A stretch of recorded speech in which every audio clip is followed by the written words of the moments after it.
Oui, notre Père, quelle joie pour nous tous de nous trouver réunis pour pouvoir célébrer notre Seigneur, qui est celui qui est venu sur cette terre pour nous donner un accès libre et entier dans sa personne, et que nous puissions ainsi venir louer, célébrer le grand nom du Seigneur. Nous voulons te remettre ainsi encore cette heure devant toi, que tu sois encore avec chacun, et te remettons aussi tous ceux qui ne peuvent pas venir, qui ne peuvent pas se déplacer, que tu sois encore avec chacun, et que tu veuilles bénir ainsi chacun des tiens, et aussi bénir le grand nom du Seigneur. Nous voulons ainsi encore te remettre toutes choses devant toi, t'adressons encore cette prière au nom de Jésus. Amen. Amen. En mon cœur, j'ai choisi de suivre Jésus-Christ.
Celui qui a composé ce chant s'appelle Sundar Singh. C'était un Sikh hindou qui donc est devenu qui s'est fait en quelque sorte sadhu pour le nom de Jésus. Il a fait donc ce vœu de pauvreté et de devenir donc un colporteur à travers toute l'Inde et le Pakistan pour la gloire du Seigneur. Et voilà comment cela a commencé, ce qu'il raconte. Un soir, il alla vers son père et lui dit « Je viens vous dire adieu. Je serai mort demain matin. » « Pourquoi veux-tu te tuer ? » « Eh bien, parce que la religion hindoue ne peut me satisfaire. Ni la richesse, ni le confort, ni votre argent. Tout cela peut satisfaire les besoins de mon corps, ne peut satisfaire les besoins de mon corps, pas plus que ceux de mon âme. Je ne trouve pas la paix. J'en ai assez de cette vie misérable, je veux y mettre fin. Sundar fit soigneusement ses plans. La ligne du chemin de fer traversait l'extrémité de leur propriété et chaque matin à 5 heures, l'express y passait. S'il ne trouvait pas la réponse qu'il attendait, il se jetterait sous le train. Il s'éveilla à 3 heures du matin, c'était le 18 décembre 1904. Il prit un bain froid, puis se mit à prier. S'il y a un Dieu qui se révèle à moi et me montre le chemin du salut, afin que le trouble de mon cœur se dissipe, et je le servirai toute ma vie. J'étais fermement résolu, dit-il, si ma prière n'obtenait pas de réponse, à aller, avant que le jour fût levé, mettre ma tête sur la ligne de chemin de fer, au passage du train. Je restai en prière 1h30 environ, attendant et espérant voir apparaître Krishna ou Bouddha ou un autre saint de la religion hindoue, mais ils n'apparurent pas. Je n'avais plus qu'une demi-heure devant moi.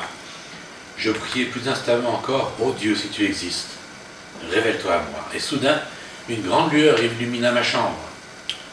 Je crus que la maison était en feu. J'ouvris ma porte, mais au dehors, tout était sombre. Alors il se passa quelque chose de tout à fait extraordinaire.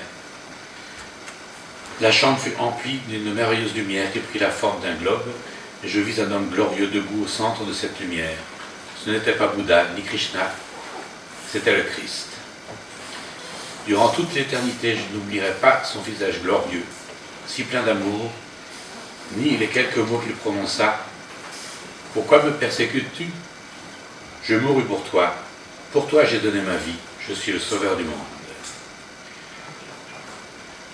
Ces mots furent inscrits comme en lettres de feu sur mon cœur. Le Christ que je croyais mort était devant moi, vivant. Je vis la marque des clous dans ses mains. J'avais été son ennemi, mais je tombais à genoux devant lui et l'adorais. Là, mon cœur fut rempli d'une très grande joie et d'une paix merveilleuse. Ma vie fut entièrement transformée. Le vieux Sundar mourut et un nouveau Sundar naquit pour servir le Christ. Lorsque je me relevai, rempli de joie, tout avait disparu. Après quelques instants, j'allai vers mon père encore endormi et je lui racontai la vision que je venais d'avoir. Il lui déclarait que j'étais devenu chrétien. « Comment, me dit-il, il y a 2 jours tu brûlais la Bible et tu dis que tu es un chrétien? Tu faisais le Christ, tu haïssais le Christ et maintenant tu veux le servir? Comment cela se fait-il? Parce que j'ai vu le Christ vivant et que j'ai entendu sa voix, je veux et je dois lui consacrer ma vie. » Voilà.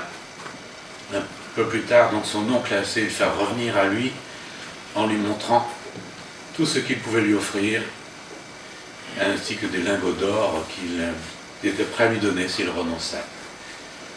Et pour toute réponse, eh bien, il a pris cette robe de sadhu et il est parti sur les chemins. Et voilà, il annonça à sa famille ce qu'il avait vu et qu'il était chrétien. Les gens pensèrent qu'il était devenu fou.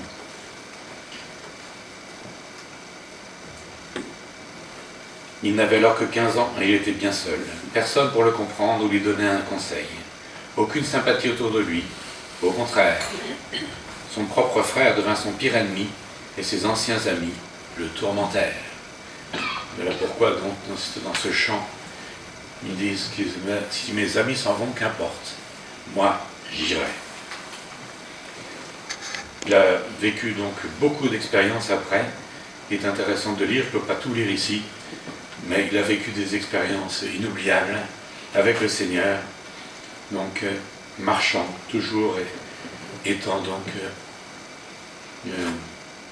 au service de son Seigneur jusqu'à la fin de sa vie. Dans la parole, on voit un autre homme qui a pu aussi donc faire des expériences parfois douloureuses, c'est Job. Et au chapitre 44, il dit, il répondit à l'Éternel et dit, « Je sais que tu peux tout, et que rien ne saurait t'empêcher d'accomplir les projets que tu as conçus. Qui ose, disais-tu, obscurcir mes desseins par des discours sans connaissance? Oui, j'ai parlé sans les comprendre, de choses merveilleuses qui me dépassent et que je ne connaissais pas. Écoute, disais-tu, c'est moi qui parlerai. Je vais te questionner et tu m'enseigneras. Jusqu'à présent, j'avais seulement entendu parler de toi. Maintenant, mes yeux t'ont vu. Alors je me condamne. Je regrette mon attitude. » D'autres traductions qui traduisent par « j'ai horreur de moi ». Je regrette mon attitude en m'humiliant sur la poussière et sur la cendre.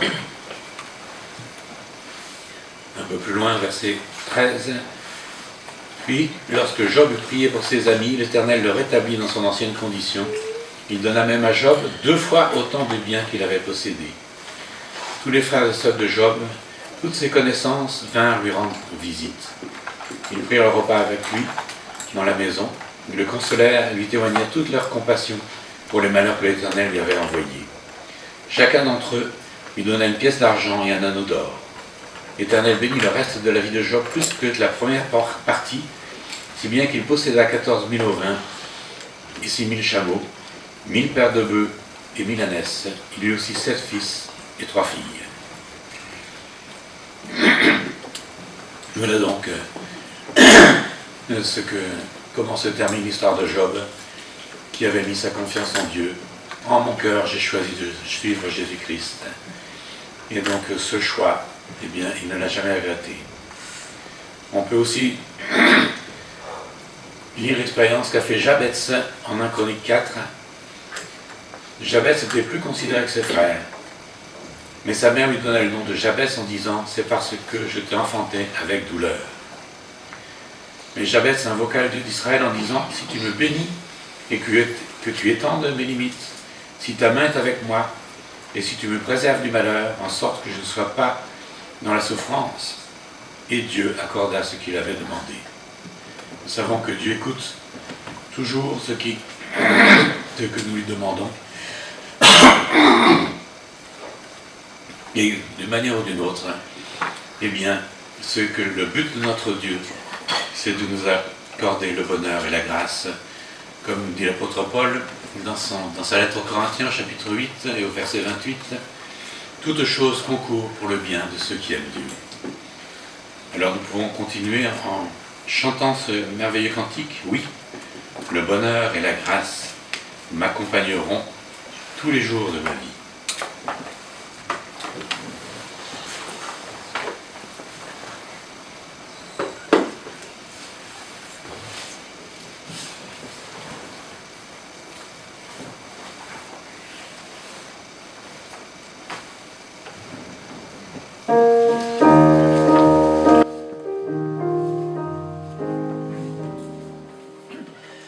Pèlerin, j'irai loin de mon Père.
véritable dans toute ta volonté, toi, le roi éternel.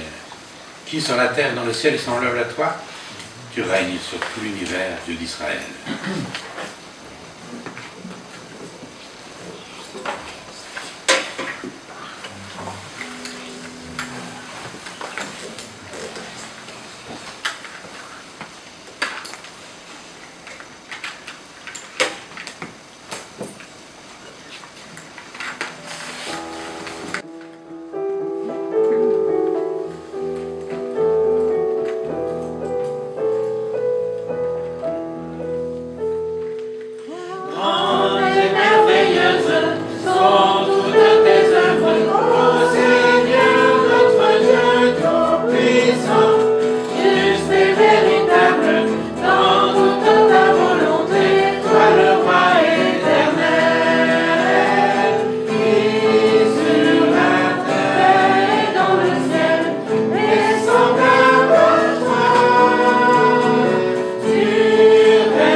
Bonjour à tous et à toutes et à tous.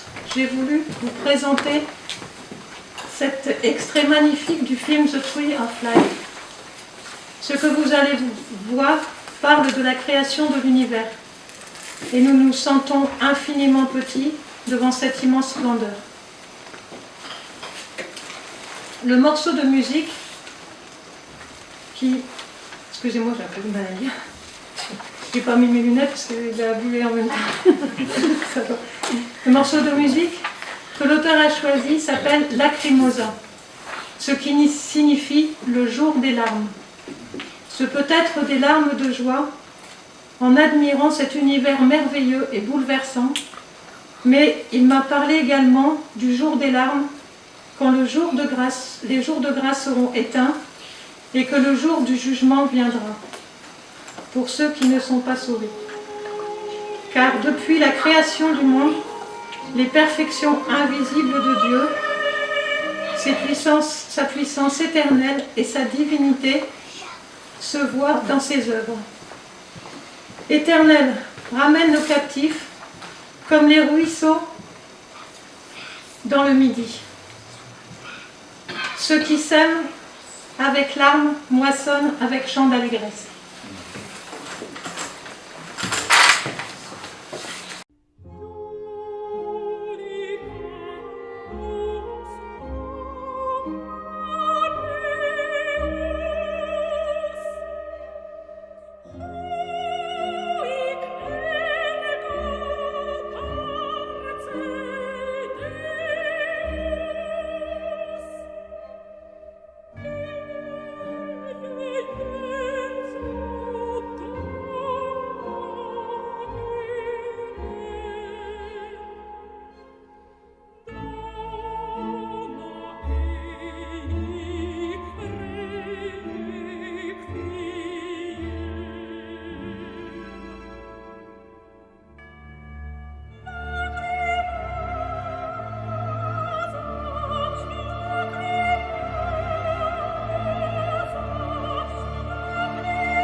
Effectivement, quelle grandeur, quelle merveille que tous ces mystères de la création.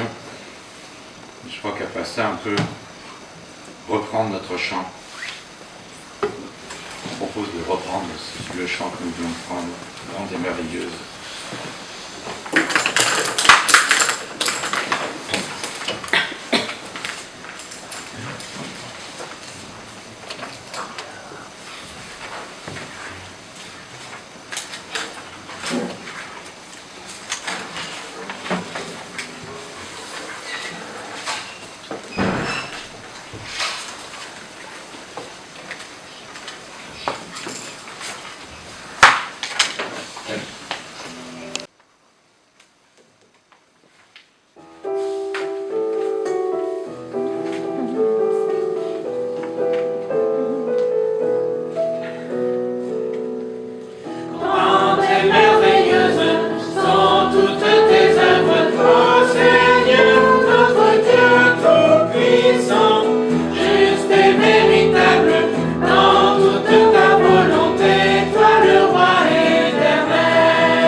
En observant donc ce que le Seigneur a fait, étant dans la gloire, il n'a pas regardé comme quelque chose à ravir que d'être égal à Dieu, mais s'est anéanti lui-même dans la forme d'esclave, comme nous dit l'apôtre Paul dans la lettre aux Philippiens. Quand j'ai vu tes mains guérir tant de malades, quand j'ai vu tes mains qui rompaient du pain pour nourrir tout autour de toi des milliers d'hommes, Seigneur, en retour, reçois mon amour.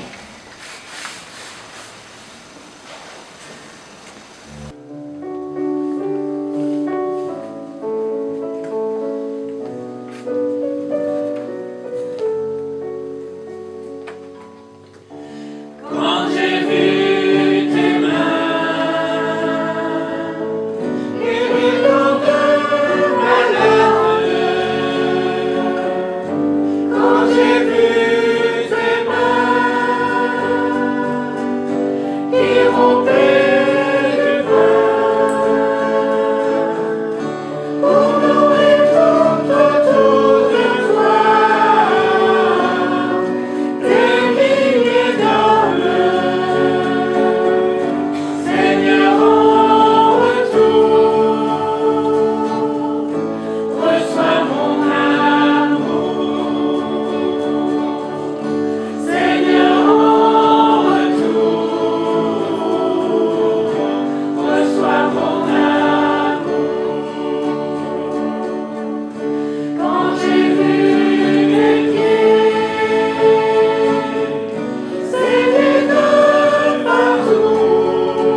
Là, j'ai cédé maintenant la parole à Denis.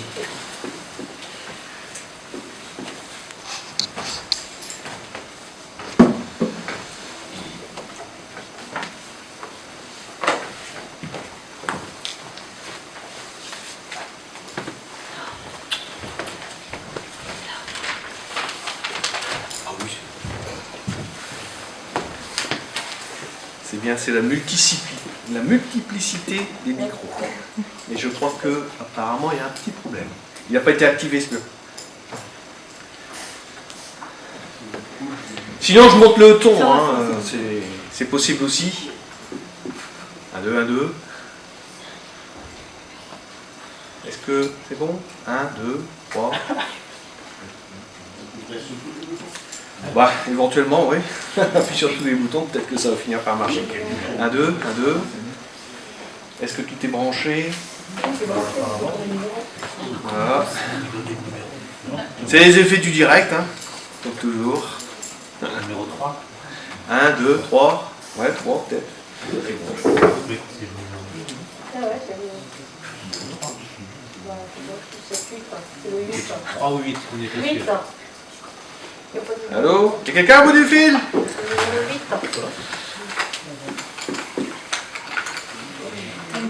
1, 2. Bon, c'est pas grave, je vais monter un peu le ton. Non pas que je vais vous disputer, loin de là, mais on va continuer dans cette série, eh bien, les sentiments que l'on peut avoir lors de la scène. Donc, comme je l'ai dit déjà précédemment plusieurs fois, et je vais le répéter encore aujourd'hui. Voilà, oula, je me recule. La scène a une profondeur et une richesse incroyables. Cela se répercute sur l'éventail des sentiments qui peuvent nous animer pendant que nous prenons le pain et le vin. C'est ce que nous allons faire ensuite.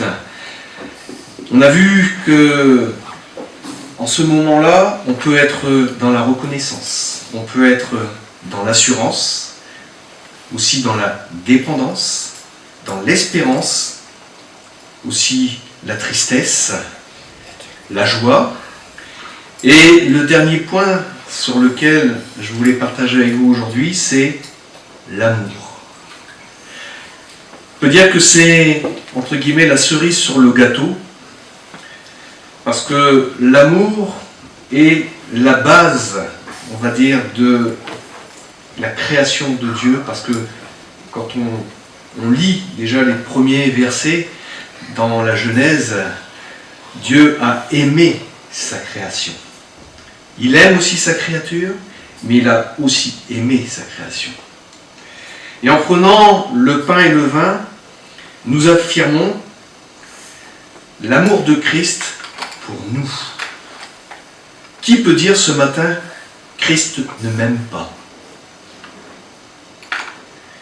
Christ s'est donné en sacrifice par amour pour chacun de nous. Et c'est ce que nous pouvons lire dans Éphésiens chapitre 2 verset 8. Ne cherchez pas, je vais le lire pour chacun de nous.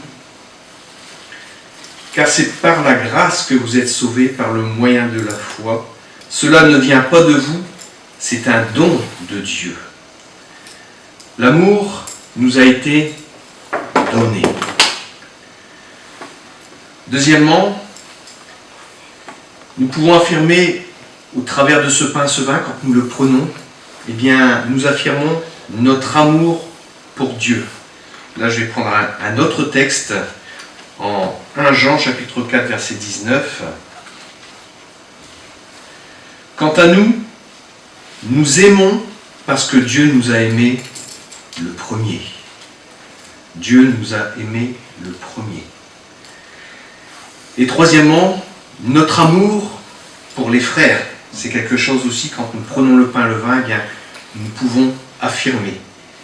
Bon, là, on va prendre dans un autre passage, 1 Corinthiens, chapitre 10, versets 16 et 17. La coupe de reconnaissance pour laquelle nous remercions Dieu ne signifie-t-elle pas que nous sommes au bénéfice du sacrifice du Christ qui a versé son sang pour nous?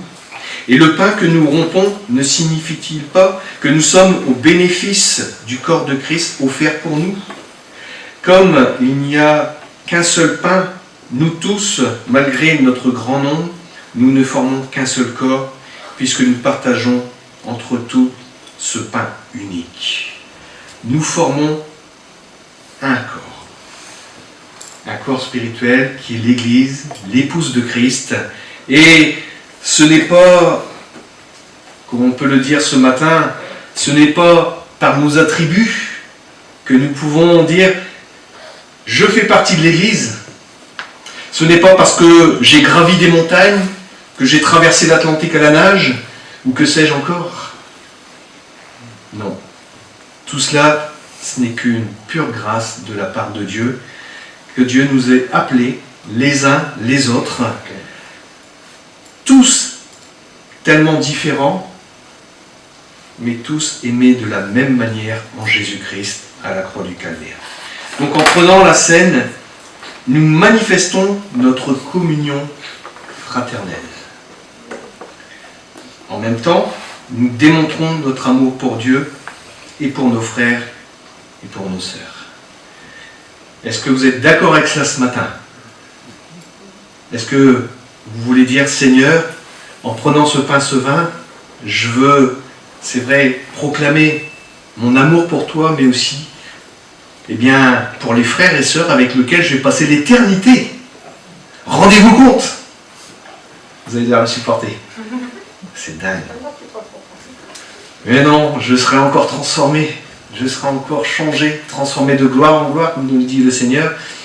Mais nous allons vivre ensemble pour l'éternité. Mais surtout, non pas pour nous, mais pour louer, adorer et faire tellement de choses que le Seigneur a aussi préparées pour chacun de nous. Donc, je vais préparer les éléments. Bon, ils sont déjà prêts, mais je vais les faire passer. Et comme on le fait d'accoutumée, eh bien, on s'attendra les uns les autres, comme nous le dit la parole. Attendez-vous les uns les autres, même si c'est écrit dans un contexte un peu différent. Mais on va s'attendre les uns les autres pour prendre le pain, le vin. Voilà. Que Dieu nous bénisse. Et surtout, pendant ce temps qui nous est donné du partage du pain et du vin, n'hésitez pas. Remercier. Dire merci, c'est 5 lettres. 5 lettres. Merci Seigneur. C'est pas beaucoup, mais je pense que quand on reçoit de la part de Dieu, il est juste et bon que de pouvoir lui dire merci. Amen. Voilà. La dernière fois, je vous ai parlé d'Épaphrodite, qui méritait d'être pris comme modèle. Et j'ai reçu même de l'extérieur de l'Église des témoignages de personnes qui ont apprécié. Et donc, voilà, ce matin, vous avez déjà constaté que Simon il est meilleur que moi à la technique. Mon épouse, elle est meilleure que moi à la prédication, puisque Épaphrodite, c'était sur un travail de Géraldine. J'ai un autre fils qui n'est pas là, mais qui a un meilleur sens du rythme que moi. Finalement, je me demande ce que je fais ici, quoi. Enfin, vous constatez quand même que je suis bien entouré. On va poursuivre avec ces modèles. Et après Épaphrodite, qui était presque inconnu, puisque son nom est cité 2 fois dans l'Épître aux Philippiens, cité que 2 fois, et cependant digne d'être choisi comme modèle de vie. Je vous propose qu'on s'intéresse ce matin à Timothée. Et lui, il est cité dans le même passage, mais on le retrouve aussi ailleurs dans le Nouveau Testament, et il est cité au moins 24 fois dans le texte du Nouveau Testament. On le retrouve la première fois dans le livre des Actes, chapitre 16, et on apprend qu'il vit à Lystre. Il est le fils d'un père grec, d'une mère juive. Sa mère Eunice et sa grand-mère Loïs sont des femmes croyantes, des femmes de foi, des femmes fidèles à Dieu, et elles ont instruit Timothée dans la foi en Dieu. Et quand Paul le rencontre, il rencontre un disciple. Il l'emmène donc avec lui, après l'avoir fait circoncire à cause des Juifs, par égard pour eux, nous précise le texte, car il savait que son père est grec. Alors on retrouve Timothée dans ça et là, parmi d'autres collaborateurs de Paul, au gré du récit du livre des Actes, donc de la plume de Luc. Comme pour Épaphrodite, la manière dont Paul présente Timothée nous encourage à le considérer comme un modèle de foi et un modèle de vie. Je vous invite donc à la lecture de Philippiens au chapitre 2 et à partir du verset 19.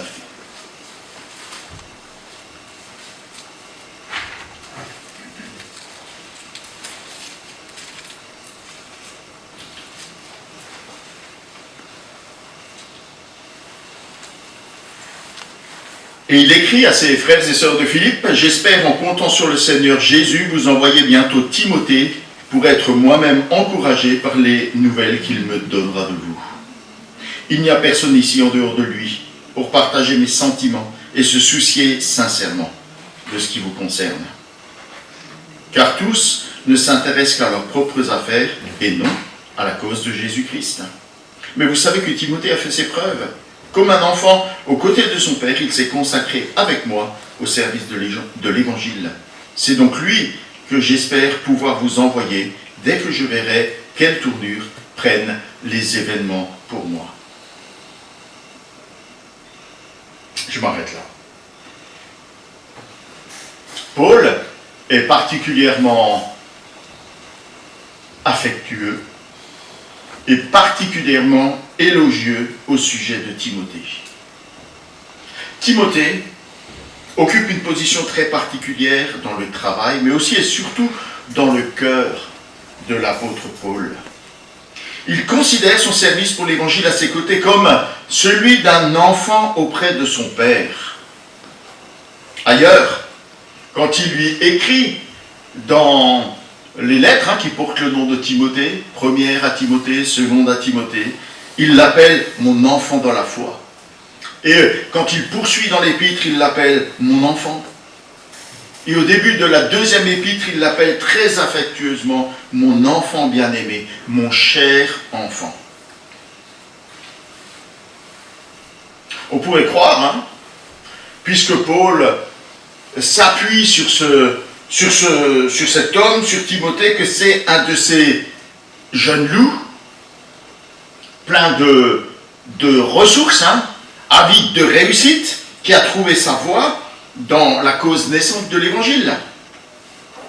Mais la description qu'on peut en tirer par la lecture des différents textes du Nouveau Testament qui nous parlent de lui, dresse de Timothée un portrait tout en contraste. Je vous propose que Timothée, ce responsable qualifié, est un homme fragile. Mais c'est un homme à la fidélité éprouvée et finalement un homme dévoué et fiable. Timothée est un homme fragile. D'abord, Timothée c'est un jeune. Quand il lui écrit, dans 1 Timothée 4,12, Paul lui dit que personne ne méprise ta jeunesse. Et plus loin dans 2 Timothée lui dit, fuis les passions de la jeunesse. Mais dites-moi, comment la jeunesse peut être une fragilité, un défaut ou un handicap? Est-ce que c'est pas le plus bel âge de la vie? Il y aura Rémi qui te dodeline la tête en disant, mais je suis venu pour entendre ça ce matin. Remettons-nous, resituons-nous dans la culture à l'époque de Paul. Et l'effet de la culture peut être important. Quand je suis arrivé au Bénin, j'ai appris que si tu n'as pas 40 ans, c'est pas la peine d'ouvrir la bouche, tu n'as pas ton mot à dire.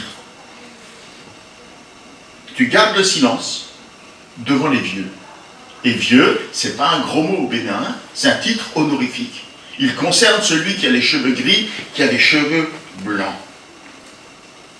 Et si tu veux pouvoir parler, il faut que tu aies toi-même des cheveux gris, des cheveux blancs. T'es jeune, t'as rien à dire. Alors, ça peut peut-être nous faire sourire, mais dans notre culture, il faut bien avouer que les jeunes ne sont pas non plus vraiment pris au sérieux. Leur manque d'expérience les disqualifie. Le plus souvent, dans les entreprises, il suffit de postuler, hein. Il y a une place de responsabilité qui a à pourvoir, il suffit de postuler pour que on s'entende dire « oui, mais bon, vous manquez d'expérience ». Et parfois, malheureusement, c'est vrai aussi dans l'Église. Et on connaît la rengaine.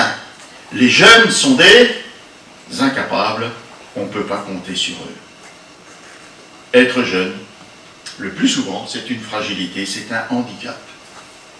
Et alors Timothée est jeune, et alors Paul lui fait confiance.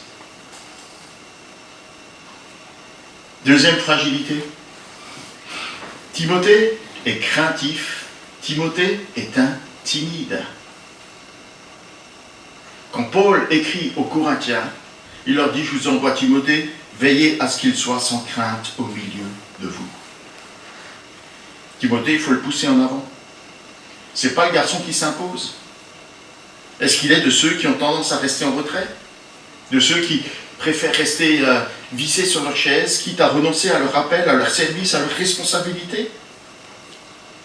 Dans les épîtres que Paul lui écrit, il va fermement l'encourager à persévérer dans le combat de l'Évangile, à ranimer le don qu'il a reçu par l'imposition de ses mains.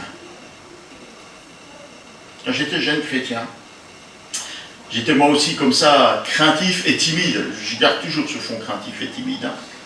Mais je me souviens que quand j'arrivais au culte, je me mettais au fond, je choisissais des personnes qui étaient un peu plus grandes que moi, et je m'asseyais derrière elles. Parce que je savais que la personne qui animait, qui présidait le culte, au moment de démarrer le culte, il choisissait tiens, tu veux prier pour remettre le culte au Seigneur. Et moi, quand ce moment arrivait, je me planquais comme ça derrière, pour que surtout on ne me rappelle pas. Mais ça tombait sur moi de temps en temps. Et quand je devais faire cette prière d'introduction, je sentais mon cœur cogner dans ma poitrine. Ça t'arrive aussi? Ne sois pas timide. N'aie pas honte du témoignage à rendre à notre Seigneur, lui répète inlassablement Paul, mais sois actif en faisant preuve de courage, d'amour et d'enthousiasme. Timothée est timide, et alors, Paul l'encourage. Troisième fragilité de Timothée, il est maladif. Dans 1 Timothée 5, 23, il lui dit, écoute, ne bois pas que de l'eau, bois un peu de vin à cause de tes problèmes d'estomac et à cause de tes fréquentes indispositions. Timothée a des problèmes de santé. Il a visiblement un estomac qui lui fait mal, je sais ce que c'est, et d'autres savent aussi ce que c'est, et il est maladif, il est souvent malade. Alors Paul lui donne un conseil avisé. Un conseil que ceux qui aiment bien le vin ont retenu. Fais usage, mais Paul dit d'un peu de vin. N'est-ce pas? Ce que Paul lui conseille, c'est pas de boire pour se donner du courage. Ce que Paul lui conseille, c'est encore moins de boire pour oublier ses problèmes. Dans l'Antiquité, on reconnaissait des vertus thérapeutiques au vin et on s'en servait pour soigner. Par exemple, quand on lit la parabole du bon samaritain dans Luc 10, on voit que ce samaritain il utilise du vin avec de l'huile pour soigner les blessures de cet homme qui est tombé sous les coups des brigands. Ici, Paul l'encourage à boire un peu de vin pour l'aider dans ses problèmes gastriques, pour l'aider à la digestion. Paul se montre soucieux de la santé de Timothée et il l'encourage à se soigner. Alors peut-être sur les conseils de Luc, le médecin, qui semble être de la partie, puisque c'est lui qui a écrit le livre des Actes. J'ai eu moi aussi des problèmes d'estomac graves, alors que j'étais en séjour au Bénin. Évidemment, le changement de régime alimentaire, les les fortes doses de piment et autres ont sévèrement attaqué mon estomac et je ne savais plus trop quoi faire. Et c'est une sœur qui était ici en France qui a parlé au chef de service des urgences de Mulhouse qui était un Béninois à cette époque. Et donc, il lui a prescrit les médicaments qu'il me fallait. Elle les a pris à la pharmacie, elle me les a envoyés et sur leur conseil, j'ai pu soigner mon estomac, j'ai pu être soulagé et j'ai pu poursuivre, persévérer dans mon service. C'est ce que Paul fait en faveur de Timothée. Timothée est malade. Et alors, Paul l'entoure de soins. Jeune, timide, craintif, maladif. C'est pas terrible comme CV, hein? Qu'en pensez-vous? C'est pas vraiment le cheval sur lequel nous on aurait misé, soyons honnêtes. Et puis ça pourrait être une excuse pour Timothée pour se dire écoute, moi je reste en retrait, je m'engage pas trop, parce que tu comprends, avec tous les défauts que j'ai, tous les problèmes que j'ai, comment pourrais-je être utile dans le service et le combat pour l'évangile? Mais Paul sait faire confiance à ce jeune homme timide et maladif, qui montre des qualités par ailleurs que Paul sait discerner et reconnaître à leur juste valeur. D'abord, nous dit le texte, Timothée est un homme d'une fidélité éprouvée. Alors, même si Timothée est cité 24 fois dans le Nouveau Testament, on ne sait pas précisément de quelle manière Timothée a été éprouvé. On apprend dans l'Épître aux Hébreux qu'il a été emprisonné. Enfin, on apprend qu'il est libéré de prison. Mais on sait cependant qu'il a suivi Paul dans ses voyages. C'est ce que nous rapporte le livre des Actes. Il a été avec Paul dans ses voyages, dans ses luttes, dans ses souffrances, dans ses combats, dans ses dangers. Et voilà le témoignage que Paul rend de sa vie dans 2 Corinthiens 11, 23 à 28. Ils sont ministres de Christ, c'est vraiment une folie que je vais vous dire. Je le suis plus qu'eux, parce que j'ai travaillé davantage. J'ai été plus souvent en prison. J'ai essuyé infiniment plus de coups. Combien de fois ai-je vu la mort de près? 5 fois, les Juifs m'ont appliqué leurs 40 coups moins 1. 3 fois, j'ai été flagellé, 1 fois lapidé. J'ai vécu 3 naufrages. Pendant 24 heures, j'ai été ballotté par les flots, accroché à une épave.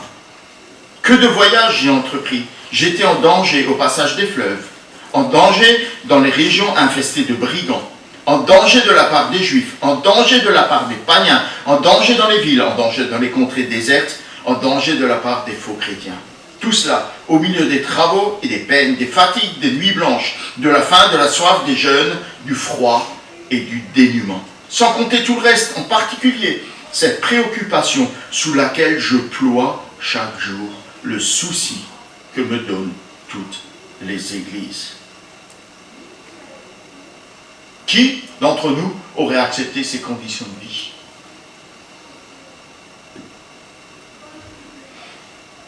Qui n'aurait pas jeté l'éponge?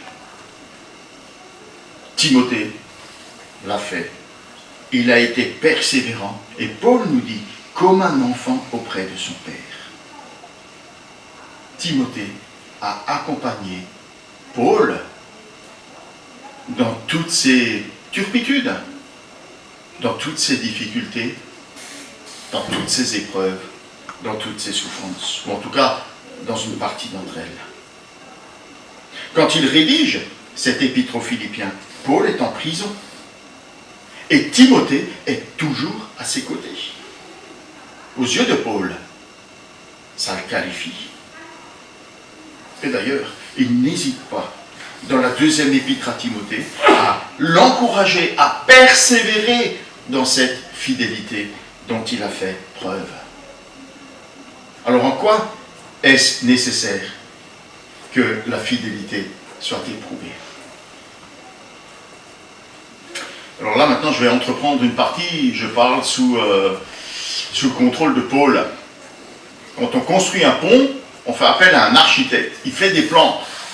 En principe, on doit pouvoir faire confiance à l'architecte, n'est-ce pas? Mais l'actualité assez récente nous montre que parfois les ponts ne sont pas aussi solides que sur les plans. Et donc, quand on a fini la construction d'un pont, qu'est-ce qu'on fait? On fait un test d'épreuve.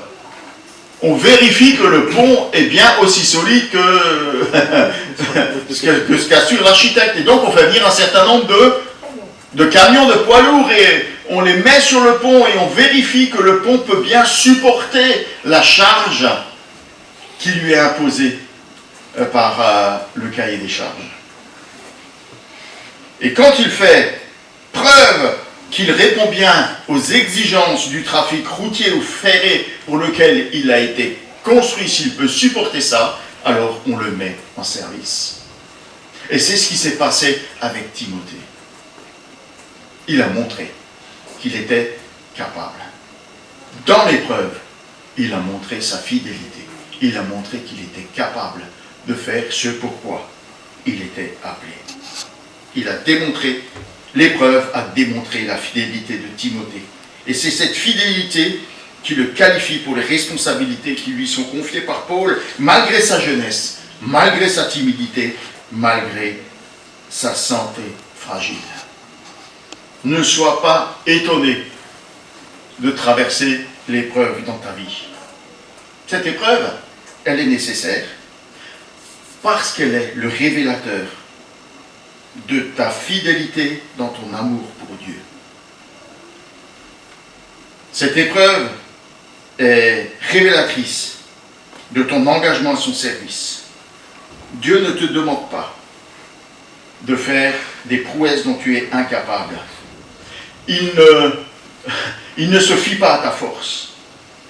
La chose à laquelle il regarde, c'est à ta fidélité dans le cadre qui t'a été confié.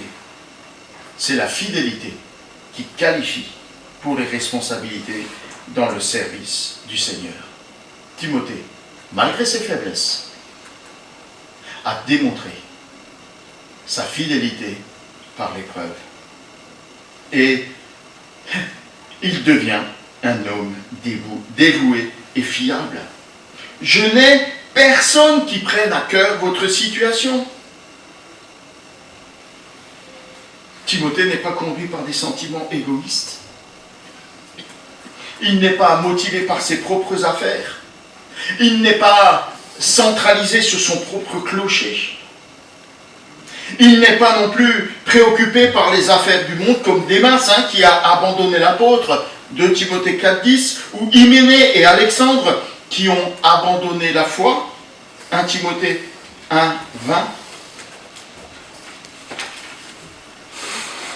Timothée fait preuve de fermeté dans ses sentiments comme dans ses engagements. Et j'ai trouvé cette déclaration dans le commentaire Edifac rédigé par Rose-Marie Morlet. Il est égal d'âme, de sentiment, de force, et à l'indifférence générale pour l'œuvre de Dieu à Philippe s'oppose le sérieux de Timothée. Paul discerne en Timothée le même souci pastoral et le même engagement pour l'évangile qu'il a lui-même. Rappelez-vous, oh là là, j'ai les doigts qui... Voilà. Paul dit qu'il plie sous les soucis que me donnent toutes les églises. Et Timothée partage avec lui ce souci pour toutes les églises. Dès lors, il devient son représentant privilégié auprès des églises. Voilà qui le qualifie pour être ce responsable qualifié. Et pas étonnant qu'on le trouve cité par Paul comme secrétaire ou peut-être comme co-rédacteur de plusieurs épîtres. 2 Corinthiens, Philippiens, Colossiens, 1 et 2 Thessaloniciens. Paul ne craint pas de l'associer à son autorité spirituelle et apostolique. C'est pourquoi aussi Timothée devient l'envoyé privilégié de Paul dans plusieurs églises pour les affermir dans la foi ou pour y faire face parfois à des situations difficiles, des situations de péché, des situations de fausses doctrines.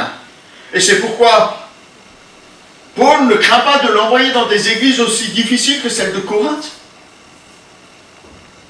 de celle d'Éphèse, ici à Philippe, à Thessalonique, et même déjà dans les églises de la Macédoine, on trouve cela dès le livre des Actes. Et puis on voit finalement que Timothée collabore aussi en faveur de l'Évangile avec l'auteur inconnu de l'Épître aux Hébreux. Il dit, voilà, Timothée est sorti de prison, si tout va bien, je vais venir avec lui. Il est capable de travailler avec d'autres serviteurs de Dieu. Il est un responsable qualifié. Il est, comme je le disais dans cette partie,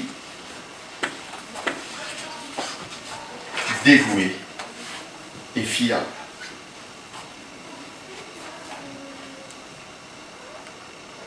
Si on suit cet exemple de Timothée, qu'est-ce qui peut nous empêcher d'être présents, d'être actifs dans l'Église, d'être au service de l'Évangile? La jeunesse? La vieillesse? Notre timidité? Cette crainte qui est au milieu de nous? Nous sentir maladifs? Moi, je ne suis pas en grande forme. De supposer qu'on n'a pas assez de dons ou pas les bons dons. Heureusement, il y a l'exemple de Timothée. Et Timothée, son exemple, bat toutes ses excuses en brèche. Le Seigneur sait parfaitement. Il sait mieux que nous. Il sait mieux que toi les forces qu'il t'a confiées pour le servir et pour servir l'Église. Il ne regarde pas à ta force, il ne regarde pas à ta capacité, il ne regarde pas aux exploits que tu es capable d'accomplir et il ne regarde même pas à tes dons. Ce qu'il souhaite trouver chez toi, c'est la fidélité dans ton amour pour lui. L'obéissance à ses commandements, la persévérance dans l'épreuve de ta foi.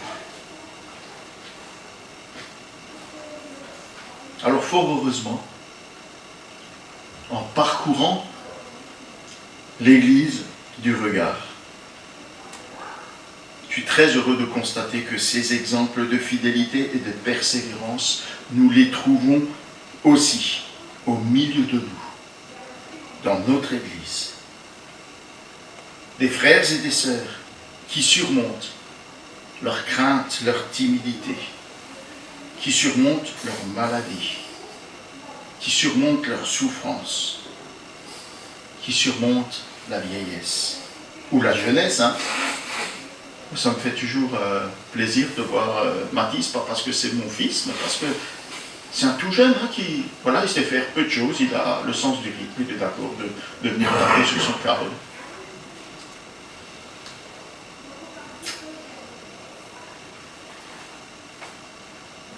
Et même qui sont prêts à surmonter leur inexpérience pour être au service du Seigneur, de l'Église, des frères et sœurs, du prochain. Et ils sont par là des modèles pour nous, et permettez-moi de vous le dire, des modèles pour moi. Alors le Seigneur t'invite, comme il a invité d'autres serviteurs, va avec la force que tu as. Il fera de toi, à l'exemple de Timothée et à l'exemple d'Épaphrodite, un serviteur qualifié, digne d'éloge, digne d'être à son tour pris pour modèle, digne d'exercer des responsabilités dans l'Église. Alors, prenons exemple et choisissons pour modèle les exemples d'Épaphrodite et de Timothée, que le Seigneur nous y aide. On devait avoir Dominique Ferret avec nous. La semaine prochaine, on devrait avoir un mini-séminaire avec lui sur l'église d'Éphèse. J'ai eu Dominique au téléphone hier. Malheureusement, il ne peut pas se déplacer. Son médecin lui interdit, entre guillemets, d'entreprendre le voyage. Trop risqué pour lui. Son médecin craint pour sa santé, donc il lui demande de rester tranquillement chez lui à la maison. Donc on va essayer, on va se réunir tout à l'heure entre les responsables pour voir comment on peut pallier à ça. Hein. Voilà, mais comment on peut régler ça. Aussi, voilà, c'est lui qui devait prendre la parole dimanche prochain au culte. On va voir s'il y a quelqu'un qui peut, je ne peux pas dire remplacer Dominique, c'est pas possible, mais en tout cas quelqu'un qui peut apporter la prédication à sa place. Donc on va régler ça tout à l'heure. Alors les excuses de Dominique, hein, c'est pas de sa propre volonté, mais il dit je préfère suivre les recommandations de mon médecin. Voilà, ce que j'entends bien.